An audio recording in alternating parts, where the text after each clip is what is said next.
आईएलएम आपने बेसिकली क्यों चूज़ किया था?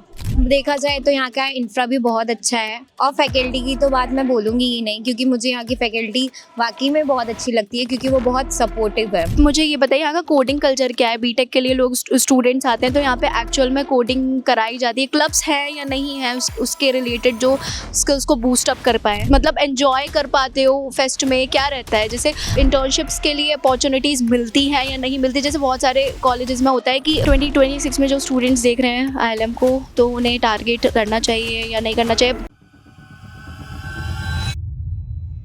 हेलो एवरीवन, तो कैसे हैं आप लोग? आई होप सब लोग बहुत अच्छे होंगे और कहीं ना कहीं आप लोग अपना बीटेक के लिए कॉलेजेस देख रहे होंगे और इस बीच में आपने आईएलएम का नाम सुना होगा क्योंकि काफ़ी चर्चा में रहा है पिछले कुछ साल में। लेकिन आपके लिए क्या आईएलएम है 2026 में टारगेट करना चाहिए या नहीं करना चाहिए? आज की इस वीडियो में मैं वैसे एक्सप्लेन करती रहती हूँ, बट क्योंकि आप लोगों ने ये बहुत बोला कि दीदी आप तो बता ही देती हैं, बट हमें हर किसी का एक्सपीरियंस जानना है। तो इस बीच में बीटेक थर्ड ईयर के एक स्टूडेंट मिली है, तो मैंने सोचा चलो इनके साथ वीडियो शूट कर लेते हैं और जानते हैं इनका क्या एक्सपीरियंस रहा है अभी तक का, एंड आगे आप लोगों के लिए क्या आईएलएम को टारगेट करना वर्थ इट रहेगा या नहीं। तो चलिए सबसे पहले आप अपना इंट्रोडक्शन दे दीजिए।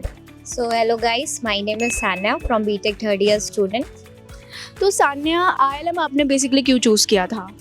मैंने आईएलएम इसलिए चूज़ किया था क्योंकि मुझे यहाँ का इन्वायरमेंट बहुत ऐसे सिंपल लगा था, बहुत क्लासी लगा था। बाकी यहाँ के फैकल्टी से जब मैं मिली थी तो वो बहुत ऐसे सपोर्टिव लगे थे, और अदर कॉलेजेस में मुझे ऐसे एज सच बहुत क्राउड फील हुआ था, तो फिर मैंने आईएलएम ही चूज़ किया। तो मतलब आईएलएम में आने के बाद आपको क्या वन ऑफ द बेस्ट चीज़ लगी कि यहाँ का फैकल्टी बेस्ट लगा कि यहाँ का इंफ्रा बेस्ट लगा, क्या लगा? देखा जाए तो यहाँ का इंफ्रा भी बहुत अच्छा है और फैकल्टी की तो बात मैं बोलूँगी ही नहीं, क्योंकि मुझे यहाँ की फैकल्टी वाकई में बहुत अच्छी लगती है, क्योंकि वो बहुत सपोर्टिव है, बहुत ज़्यादा सपोर्टिव है। अच्छा, तो यहाँ पे आप बीटेक कर रहे हो, तो बीटेक में अभी तक आपने क्या एक्सपीरियंस रहा कि और जो 2026 में स्टूडेंट्स देख रहे हैं उनके लिए बीटेक आईएलएम से चूज़ करना वर्थ इट है, या बेसिकली स्टूडेंट्स वो चूज़ करते हैं जिनका 12th में थोड़ा एवरेज रहता है एंड जेईई मेंस में इतना अच्छा नहीं रह पाता, तो वो लोग चूज़ करते हैं, तो उनके लिए सिर्फ यही देखना या फिर अदर ऑप्शंस भी रख सकते हैं? देखा जाए तो मैं किसी की ओपिनियन के बारे में नहीं बोलना चाहूँगी, क्योंकि सबकी अपनी अपनी ओपिनियन होती है।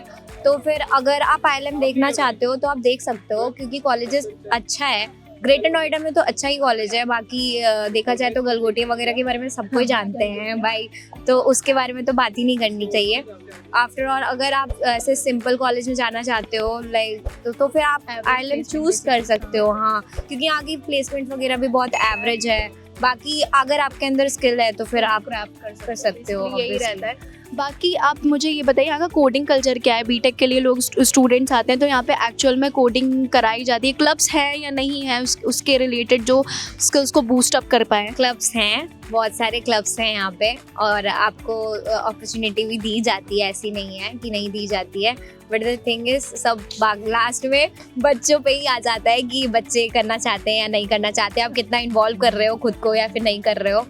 और बाकी तो मैं कोडिंग का नहीं बोलना चाहूँगी, बिल्कुल भी नहीं बोलना चाहूँगी।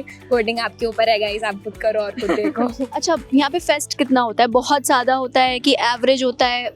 मतलब एंजॉय कर पाते हो फेस्ट में, क्या रहता है? जैसे आप शारदा देखोगे या एलपीयू देखोगे, वहाँ पे हद से ज़्यादा, बेनेट में बहुत ज़्यादा फेस्ट होते हैं, तो यहाँ पे कैसा होता है? फेस्ट होते हैं, एनुअल फेस्ट तो सब जगह होते हैं, तो फिर उसी के अकॉर्डिंगली यहाँ पे भी सिर्फ एनुअल फेस्ट होता है। और बाकी छोटे छोटे इवेंट्स होते रहते हैं जो कि बच्चे खुद कंडक्ट करवा सकते हैं। यहाँ पे कोई ऐसे रोक टोक नहीं है, आप करवा सकते हो अगर आप टीचर से आपकी अच्छी खासी जान पहचान हो या फिर आप अच्छे खासे कॉन्टैक्ट में हो, तो आप फेस्ट ईजिली कंडक्ट करवा सकते हो। उसके लिए यहाँ पे कोई वो नहीं है, बाकी इंजॉयमेंट फुल है, कोई प्रॉब्लम नहीं है। तो आप मुझे ये बताओ कि जैसे आप थर्ड ईयर में हो, तो मतलब इंटर्नशिप्स के लिए अपॉर्चुनिटीज़ मिलती है या नहीं मिलती? जैसे बहुत सारे कॉलेजेस में होता है कि ग्रुप्स में बता दिया जाता है कि ये इंटर्नशिप है, तुम कर सकते हो। यहाँ पे ऐसा होता है या फिर सब स्टूडेंट्स पे ही रहता है भाई तुम करना जैसे भी करो? स्टूडेंट्स पे नहीं, ऐसा नहीं है कि स्टूडेंट पे रहता है। टीचर्स वगैरह लिंक वगैरह भेजते ही रहते हैं, और बाकी यहाँ पे इंटर्नशिप फेयर भी लगता है जिसमें आप पर आती स्टार्टअप कंपनीज है, बट ठीक है एटलीस्ट आ तो रही है। बहुत सारे कॉलेज में तो वो भी नहीं आती है, बट आ रही है। एवरेज है, आईएलएम बहुत बेस्ट नहीं है, हाँ, बट हाँ एवरेज कॉलेज है अगर आना चाहते हो तो मतलब ये है कि जितना तुम फी पे करोगे उतना मिलेगा, उससे ज़्यादा तो हर वही है कि भाई इतना फीस में आपको इतना मिल सकता है, और फिर ये आप लोग के ऊपर है।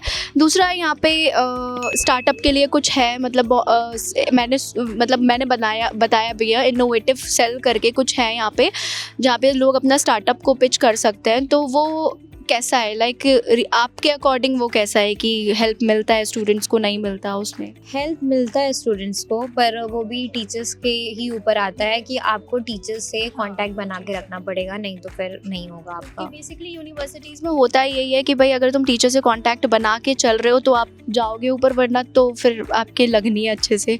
तो सान्या 2026 में जो स्टूडेंट्स देख रहे हैं IIM को, तो उन्हें टारगेट करना चाहिए या नहीं करना चाहिए? और मुझे एक चीज़ और, IIM ग्रेटर नोएडा और गुड़गांव में क्या आपको लगा कि ग्रेटर नोएडा चूज़ करना चाहिए कि गुड़गांव? मेरे अकॉर्डिंग ग्रेटर नोएडा ज़्यादा बेस्ट है। मैं इसलिए नहीं बोल रही हूँ क्योंकि मैं यहाँ पे पढ़ती हूँ, मैं इसलिए बोल रही हूँ क्योंकि जो गुड़गांव वाला जो यूनिवर्सिटी है वो यहाँ के कंपैरिजन में थोड़ा छोटा है, और बाकी मेरे को फैकल्टीज़ का उतना पता नहीं है। यहाँ के फैकल्टीज सपोर्टिव हैं, मैं यही बात बार बार रिपीट कर रही हूँ क्योंकि एक्चुअल में है। और बाकी यहाँ के मतलब यहाँ का इन्वायरमेंट अच्छा है, बड़ा भी कॉलेज है, क्लब्स भी हैं बहुत सारे, अगर आप इंजॉय करना चाहते हो तो आप इंजॉय भी कर सकते हो। अब पढ़ाई के लिए भी है कि एकदम फुल्ली इंजॉयमेंट नहीं देते हैं, टोटल डिसिप्लिन कॉलेज है ये। आफ्टर ऑल अगर आप ग्रेटर नोएडा में देखना चाहते हो तो आप IIM परस्यू कर सकते हो। एंड वन लास्ट क्वेश्चन कि जो स्टूडेंट्स आपको देख रहे हैं, आपको देख के आ रहे हैं, तो आप उनके लिए क्या बोलना चाहोगे कि आप यहाँ पर आने के लिए, आप बीटेक करने आ रहे हो तो ये सब चीज़ करके आओ, या फिर कुछ भी नहीं करके आओ, या फिर ऐसे ही आ जाओ, हो जाएगा सब कुछ? अगर आप यहाँ पे आ रहे हो तो फिर आप किसी लाइक IIM के इतने सारे पेज हैं इंस्टाग्राम पे, आप किसी से कांटेक्ट कर सकते हो, थोड़ा आपको इजी हो जाएगा। पर आफ्टर ऑल आप यहाँ पे भी आके अगर एडमिशन करवाते हो तो फिर आपको उतना प्रॉब्लम नहीं होगा क्योंकि यहाँ पे सब स्टूडेंट्स वगैरह भी रहते हैं जो कि बहुत सपोर्टिव हैं, तो फिर ज़्यादा प्रॉब्लम नहीं होता है क्योंकि यहाँ की काउंसलिंग जो होती है वो बहुत अच्छी होती है। क्योंकि मैंने भी उसी तरह करवाया था, मैंने भी ऐसे अपने रैंडम फ्रेंड से पूछ के यहाँ पे एडमिशन करवाया था, तो फिर एज सच कोई आपको प्रॉब्लम नहीं होगी। तो गाइज यही था IIM यूनिवर्सिटी ग्रेटर नोएडा का बीटेक रिव्यू। आप लोगों को बहुत जानना होता है, बट स्टिल अगर आपको कोई डाउट बच रहा है, आप डायरेक्टली कमेंट सेक्शन में मुझसे पूछ सकते हो या फिर मैसेज कर सकते हो, मैं आपको अच्छे से हेल्प कर दूँगी, गाइड कर दूँगी। बाकी मिलते हैं नेक्स्ट वीडियो में, अभी के लिए बाय बाय।